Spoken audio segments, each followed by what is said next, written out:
Ken Kutaragi adalah sosok bengal yang suka bereksperimen dan berani melawan arus ketika dia meyakini sesuatu. Nah, di tengah kekecewaan akibat sebuah pengkhianatan yang dialaminya, dia gigih meyakinkan semua pihak agar Sony ikut menekuni bisnis game. Padahal arus besar di Sony saat itu menolak gagasannya.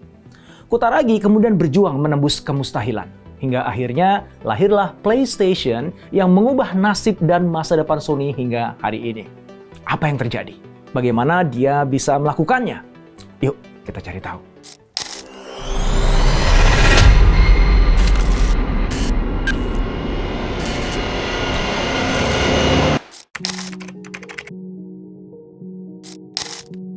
Ken Kutaragi adalah insinyur visioner yang bekerja di Sony sejak pertengahan tahun 1970-an. Banyak orang layak berterima kasih kepada anak dari seorang pemilik percetakan ini, karena Kutaragi telah merintis banyak temuan teknologi baru yang dikembangkan oleh Sony. Salah satunya yang dapat kita nikmati sampai sekarang adalah teknologi LCD, yang belakangan menjadi fondasi bagi banyak teknologi display modern. Kita juga menikmati karyanya yang lain, yaitu teknologi kamera digital, yang tidak saja penting bagi Sony, melainkan juga bagi dunia fotografi. Sebab kehadiran kamera digital mampu merevolusi dunia fotografi secara signifikan. Dengan kamera digital, sekarang kita bisa membuat foto yang nyaris mirip hasil jepretan fotografer tulen. Semua temuan teknologi itu membuktikan bahwa sarjana elektronika lulusan di University of Electrocommunication Japan tahun 1970-an ini memang punya visi yang kuat dalam mengantisipasi kebutuhan pasar di masa depan. Nah, berbasis visi itulah Kutaragi menyeret Sony terjun menggeluti dunia game. Padahal Sony tidak pernah sekalipun mau melirik apalagi tertarik pada industri game. Lalu apa yang membuat Sony berubah pikiran? Riwayatnya dimulai ketika sore itu Kutaragi pulang kerja dan sesampainya di rumah, dia melihat putrinya sedang bermain Nintendo Famicom. Hatinya senang menyaksikan anaknya anteng dan asyik memainkan Nintendo. Tapi setelah dia amati, Nintendo yang dimainkan anaknya ternyata mengecewakan. Sebagai ahli teknologi audio digital, Kutaragi kecewa lantaran kualitas audio Nintendo buruk dan tampilan gambarnya juga sederhana. Dia sadar semua kekurangan itu terjadi karena di zaman itu rata-rata game termasuk Nintendo memanfaatkan cartridge yang kapasitas datanya terbatas. Di sore hari itu, Kutaragi tiba-tiba mendapat ilham untuk membantu para gamer menikmati game yang lebih canggih dengan dukungan video dan audio yang berkualitas. Idenya kemudian keluar dengan cemerlang. Kutaragi ingin memanfaatkan teknologi CD-ROM untuk membantu siapapun bisa menikmati permainan game yang lebih asyik. Dengan kapasitasnya yang jauh lebih besar, Kutaragi yakin CD-ROM bisa membantu menciptakan game dengan grafis dan audio yang lebih baik, serta gameplay yang lebih kompleks. Di pihak lain, Nintendo sebagai pelopor industri game sedang mencari cara untuk mengembangkan dan meningkatkan pengalaman bermain game bagi penggunanya. Di tahun 1988, Nintendo memutuskan untuk memanfaatkan CD-ROM pada Super Nintendo Entertainment System (SNES) yang di Jepang kemudian dikenal sebagai Super Famicom. Melihat perkembangan Nintendo dengan SNES-nya, Kutaragi semakin tertarik dan dia menjadi yakin bahwa video game adalah produk masa depan. Lalu, diam-diam Kutaragi menghubungi Nintendo dan menawarkan bantuannya mengembangkan chip suara yang lebih baik untuk SNES. Dengan sembunyi-sembunyi pula, dia memanfaatkan sumber daya Sony untuk mewujudkan tujuannya itu. Sampai akhirnya Kutaragi berhasil menciptakan chip SPC 700 yang secara signifikan mampu meningkatkan kualitas suara SNES. Tentu saja Nintendo senang dan sangat terkesan dengan hasil kerja Kutaragi, sehingga hubungan kerjasama mereka pun jadi erat. Kata pepatah, sepandai-pandainya kita mengubur kebusukan, kelak akan kecium juga baunya. Begitu juga dengan Kutaragi yang membantu Nintendo dengan cara sembunyi-sembunyi. Maka meledaklah amarah pimpinan Sony setelah mereka akhirnya tahu perbuatan Kutaragi. Nah, di momen itulah kita layak angkat topi buat Kutaragi. Sebab nyalinya nggak ciut sewaktu bosnya marah besar. Justru dia berani menghadap Norio Ohga, CEO Sony, dan mencoba meyakinkan bosnya itu bahwa Sony perlu ikut menggarap industri game bekerja sama dengan Nintendo. Menurutnya, industri game berpotensi menjadi industri andalan masa depan. Tapi usul Kutaragi ditolak mentah-mentah. Alasannya, Sony tidak memprioritaskan industri video game dan melihat industri tersebut hanya sebuah tren sesaat. Padahal di akhir 1980-an, Nintendo terbukti mampu tumbuh dan sukses berkat industri video game dan bersama Sega merajai pasarnya. Meskipun sukses keduanya sudah begitu jelas, banyak orang di Sony tetap melihat video game sebagai bisnis yang tidak layak dikejar. Para petinggi bahkan takut kalau Sony sampai ikut menggarap bisnis video game, itu akan merusak citra brand Sony yang sudah fenomenal dan dihormati selama 50 tahun.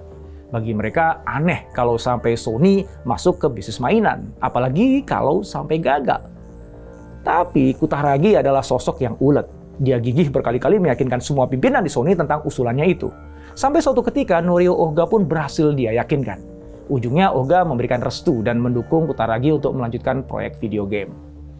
Dukungan Ohga mendorong Kutaragi lebih tekun mengembangkan teknologi CD-ROM yang akan dipakai di SNES. Dia kompak bekerjasama dengan para insinyur Nintendo untuk memastikan kompatibilitas dan juga kinerja yang optimal. Dia bolak-balik tuh presentasi dan negosiasi untuk meyakinkan manajemen di kedua perusahaan. Hingga akhirnya pada 28 Mei 1991 bertempat di Consumer Electronics Show di Chicago, Sony mengumumkan kerjasamanya dengan Nintendo. Kedua perusahaan Jepang ini mengungkapkan bahwa sejak tahun 1989 mereka telah bekerja sama menciptakan versi Super NES yang diberi nama Nintendo PlayStation. Tapi sebuah kejutan tiba-tiba muncul keesokan harinya. Tanpa diduga, Nintendo mengumumkan perceraian. Mereka menghentikan kerjasama dengan Sony dan langsung beralih ke Philips. Waktu itu Howard Lincoln dari Nintendo of America mengatakan kepada pers, para insinyur kami sampai pada kesimpulan bahwa dari sudut pandang teknis, lebih baik bagi Nintendo bekerja sama dengan Philips. Bagi Kutaragi dan orang-orang Sony, pengumuman itu seperti bunyi petir di siang bolong. Tapi tentu nggak bagi Nintendo, karena sebelumnya mereka sudah mencurigai niat Sony untuk masuk ke bisnis game. Kecurigaan itu muncul ketika Kutaragi menganggap kemitraan ini sebagai langkah pertama untuk mencapai mimpinya, yaitu Sony mulai membuat konsol game.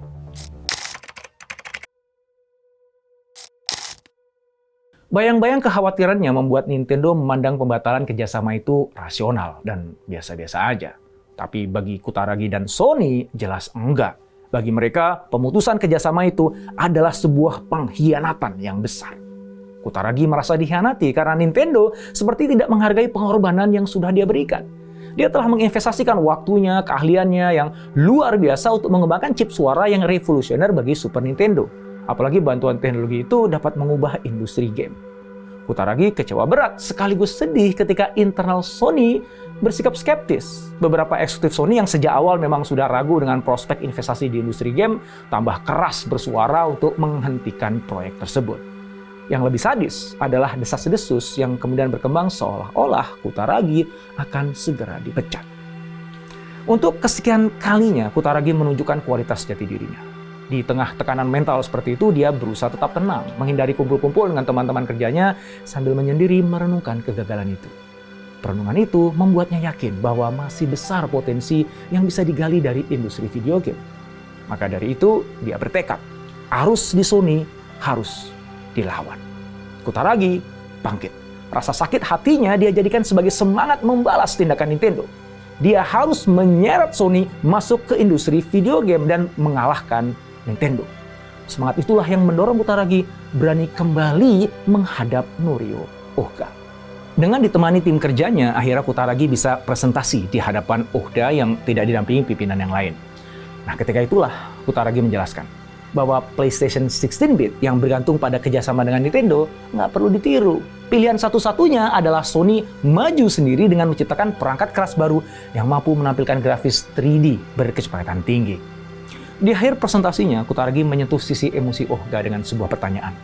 Bisakah rasa bangga Sony membuat kita menerima begitu saja setelah dikhianati Nintendo? Ditanya begitu, Ohga bergeming. Lalu Kutaragi melancarkan pertanyaan menohok. Apakah Anda akan diam saja menerima apa yang telah dilakukan Nintendo kepada Sony? Sejenak Ohga tercenung dan seketika itu emosinya tersulut. Dia bangkit dari duduknya dan mimik wajahnya yang mengungkapkan perasaannya bahwa dia pun kecewa. Tidak bisa menerima pengkhianatan Nintendo dan tidak mau kalah oleh mantan kompatriotnya itu. Akhirnya Ohga pun sepakat dan merestui serta memberi dukungan penuh kepada Kutaragi untuk melanjutkan proyeknya sambil langsung mengeluarkan perintah. Segera kerjakan. Ini adalah proyek yang perlu dikerjakan Sony. Proyek pengembangan PlayStation pun dilanjutkan. Kutaragi segera membentuk tim internal dan langsung menghadapi berbagai tantangan teknis, mulai dari desain hardware sampai pada pengembangan softwarenya. Padahal mereka harus bisa membuat konsol yang tidak hanya kuat performanya, tetapi juga gampang dikembangkan oleh para pembuat game. Belakangan, pimpinan Sony memindahkan mereka ke Sony Music, sebuah divisi yang terpisah dari Sony Corporation. Sony Music dipilih karena berpengalaman menarik dan mengelola orang-orang yang bertalenta. Mereka juga mengendalikan divisi pressing disk yang dibutuhkan untuk konsol berbasis CD-ROM. Perpindahan itu ternyata merupakan sebuah keputusan yang sangat bijak, karena itu membuat Kutaragi dan timnya bebas dari pantauan para eksekutif Sony yang skeptis pada proyek PlayStation. Hingga sampailah di tahun 1993, ketika Sony mengumumkan pengembangan PlayStation sebagai proyek solo dan fokus menciptakan konsol yang lebih canggih berbasis CD-ROM. Mereka juga menambah investasi sumber daya ke dalam proyeknya ini, termasuk pengembangan teknologi dan kerjasama dengan pengembang game. Dalam proses produksinya, PlayStation disederhanakan dengan menghilangkan semua fungsi multimedia. Tujuannya supaya PlayStation fokus pada aktivitas bermain game dan mudah dikembangkan, sehingga para pengguna bisa menikmati visual yang fantastis. Ujung dari perjalanan proyek ini mulai terlihat ketika pada 3 Desember 1994, PlayStation diluncurkan di Jepang. Dan kurang dari 1 dekade kemudian, PlayStation terjual lebih dari 100 juta unit di seluruh dunia. Hanya butuh waktu 4 tahun bagi PlayStation untuk bisa mengungguli Nintendo 64. Karena di akhir tahun 1990-an, PlayStation terjual 70 juta unit lebih, sedangkan Nintendo 64 hanya terjual sekitar 30 juta unit. Sony terus memperkuat posisinya sebagai market leader dengan meluncurkan PlayStation 2 pada tahun 2000. PlayStation 2 menggunakan DVD dan bisa dipakai untuk memutar film, sehingga populer di luar kalangan gamer dan menjadi konsol terlaris sepanjang masa dengan penjualan lebih dari 155 juta unit. Berikutnya, Sony menjadikan video game sebagai bisnis utama.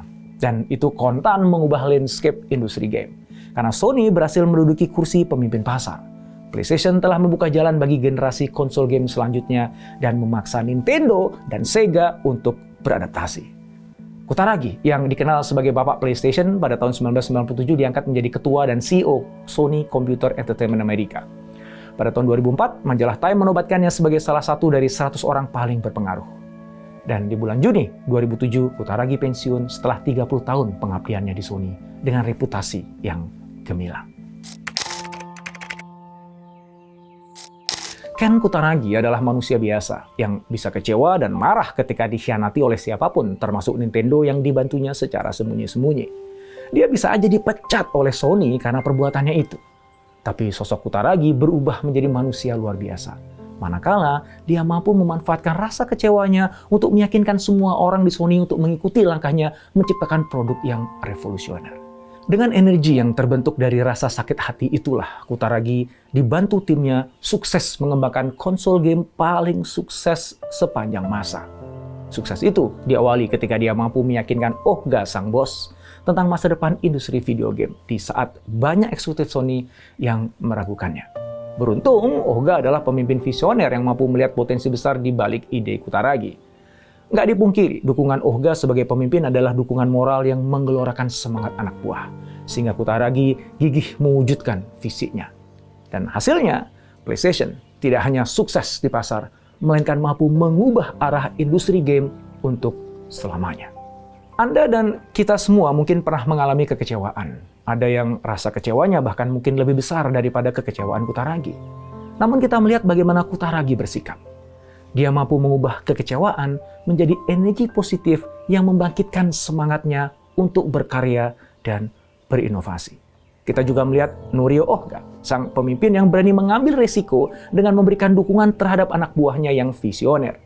Tanpa dia sadari, dukungannya itu mampu mendorong Kutaragi menembus batas-batas kemampuannya dengan karya yang fenomenal. Kutaragi dan juga Ohga telah menjadi teladan. Kini giliran Anda.